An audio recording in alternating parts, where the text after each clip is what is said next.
Ehi, benvenuto sul mio canale, il Divo della Pizza.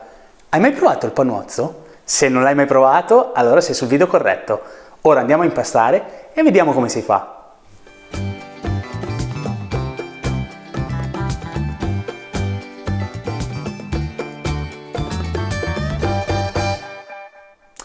Allora, gli ingredienti per preparare due pannuozzi da 250 grammi, un pannuozzo da 200 grammi e due pannuozzi da 100 grammi sono 536 grammi di una farina di medio forza, e come per il video precedente riguardo al calzone ho deciso di usare una farina di medio forza Caputo Pizzeria, 348 grammi di acqua fresca di frigorifero, 1,73 grammi di lievito di birra fresco e 16 grammi di sale fino. Ho deciso di fare anche in questo caso diverse grammature per i pannuozzi per vedere nel forno in Lillo quale si adatta meglio alla cottura in questo tipo di forno.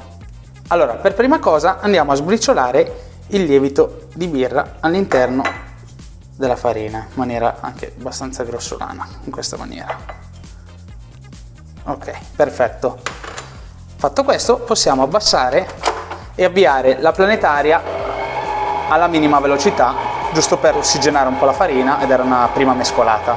Passato qualche secondo possiamo aggiungere il 70% circa dell'acqua all'interno della farina. La restante poi la teniamo per la parte finale in cui andremo ad aggiungere il sale.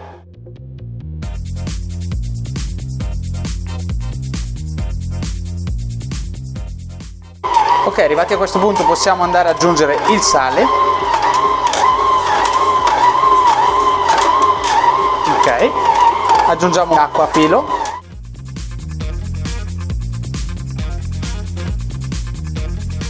Aggiungiamo l'ultimo po' di acqua rimanente.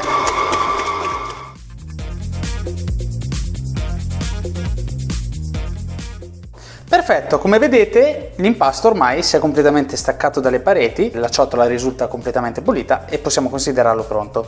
Quindi, arrivati a questo punto, possiamo trasferire l'impasto sul piano da lavoro. Quindi, il nostro impasto risulterà già abbastanza incordato, ma ha bisogno di ancora qualche piccolo trattamento. Quindi diamo giusto qualche girata. Ok, diamo una veloce pirlatura e come noterete l'impasto non è ancora ultimato, vedete? È ancora abbastanza grezzo, ma questo non importa perché noi adesso lo mettiamo qui, lo lasciamo riposare per circa 15 minuti coperto con una ciotola. Ci vediamo tra poco. Perfetto, sono passati 15 minuti e il nostro impasto sarà così. Dovrebbe essere diventato più elastico. Esatto, vedete?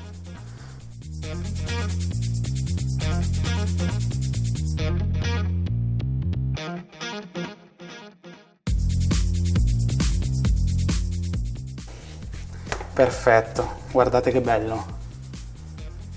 Vedete? Asciutto, non appiccica, liscio. Cominciano già a vedersi le prime bollicine, come dico sempre è un buon segnale. Perfetto, quindi diamo una veloce pirlatura. A questo punto prendiamo il nostro contenitore ermetico, diamo una leggera oliata, prendiamo il nostro bel panetto, voilà, e ce lo buttiamo dentro, voilà, tac. Chiudiamo tutto. Ora lasciamo riposare a temperatura ambiente per circa un'oretta e mezza, poi andiamo in frigorifero a temperatura controllata a circa 4 gradi per circa 16 ore. Dopodiché procederemo con lo staglio e la cottura. Perfetto amici, dopo le 16 ore abbiamo proceduto a fare lo staglio e la formazione dei panielli per i nostri pannuozzi, li abbiamo lasciati lievitare a temperatura ambiente di circa 21 gradi per 4 ore e quindi ora siamo pronti per la stesura e la farcitura dei nostri bellissimi pannuozzi. Voilà, questo è il nostro primo pannuozzo da 200 grammi. Ok, allora come si stende un pannuozzo? Siccome il pannuozzo, a differenza della pizza napoletana, non ha bisogno di un cornicione, andiamo a stenderlo tutto. Quindi partiamo un po' come abbiamo fatto con il calzone, dai bordi, e andiamo a schiacciarlo in questa maniera. Ok, non ci interessa avere un cornicione.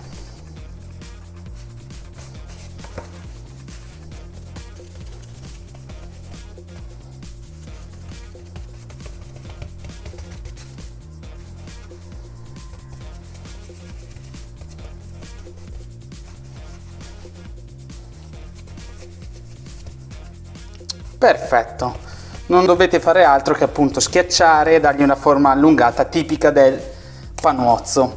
Ok, perfetto, a questo punto togliamo un po' la farina in eccesso, andiamo a mettere il panuozzo sulla pala. Voilà. Ok, quando sta sulla pala io sono più o meno certo che poi ci starà nel mio forno il Lillo.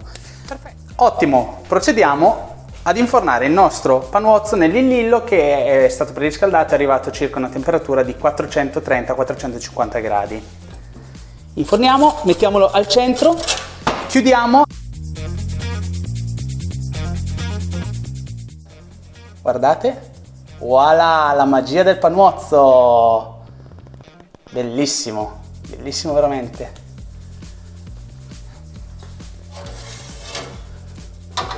Ok, adesso lo andiamo a estrarre subito, in questa maniera, e poi ultimiamo dopo la cottura, una volta farcito. Quindi.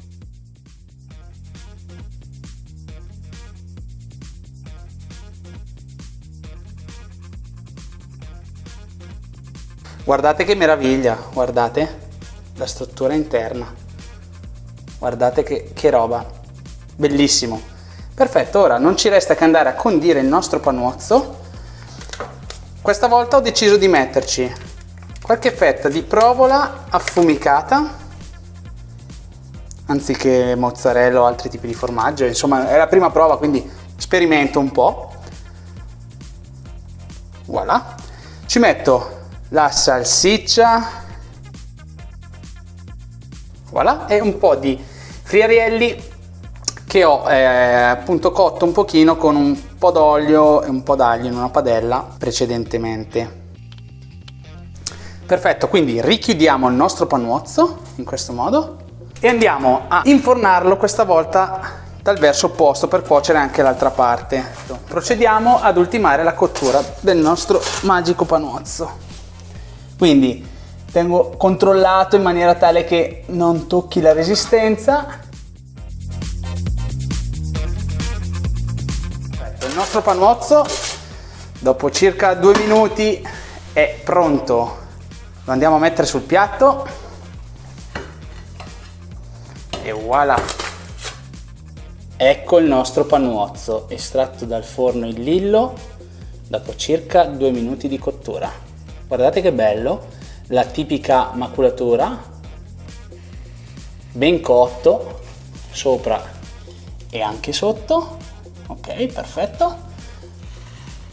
Non ci resta che tagliarlo e provarlo. Quindi lo andiamo a dividere. Croccantissimo. La sensazione è ottima. Voilà, guardate che bello, guardate che roba. Ok, io provo subito qua dove c'è la salsiccia perché sono un animale. Ragazzi, buon appetito a me! Voi direte, ma quanto fai schifo? Tutte le pizze che fai te le mangi? E certo.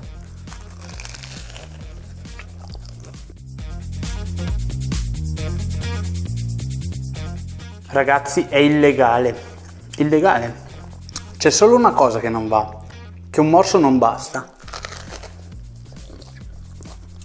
2 già meglio, ma me lo mangio tutto. Ragazzi, strepitoso, davvero. Quindi ragazzi, il nostro panuozzo è venuto, siamo riusciti a fare il panuozzo con il Lillo, un panuozzo da 200 grammi. Ora non sto a farvi rivedere con quello da 100 perché sicuramente si riuscirà, lo tenevo appunto di scorta nel caso questo era troppo grande, ma va benissimo, 200 è la misura perfetta. Ora io devo andare a mangiare, quindi vi devo salutare. Quello che vi posso dire è, se il video vi è piaciuto, iscrivetevi al canale, mettete un bel like, commentate, ditemi cosa ne pensate dei miei video. Se avete domande, suggerimenti, consigli, qualsiasi cosa, potete contattarmi anche alla pagina Instagram, il link lo trovate sempre in descrizione. Se avete consigli, suggerimenti su cosa vorreste che io provassi a fare nei prossimi video, scrivetemi anche direttamente in privato. E cosa dire altro? Ora vado a mangiare. Vi auguro buon appetito anche voi se state per mangiare e alla prossima con una nuova video ricetta. Ciao ragazzi, alla prossima!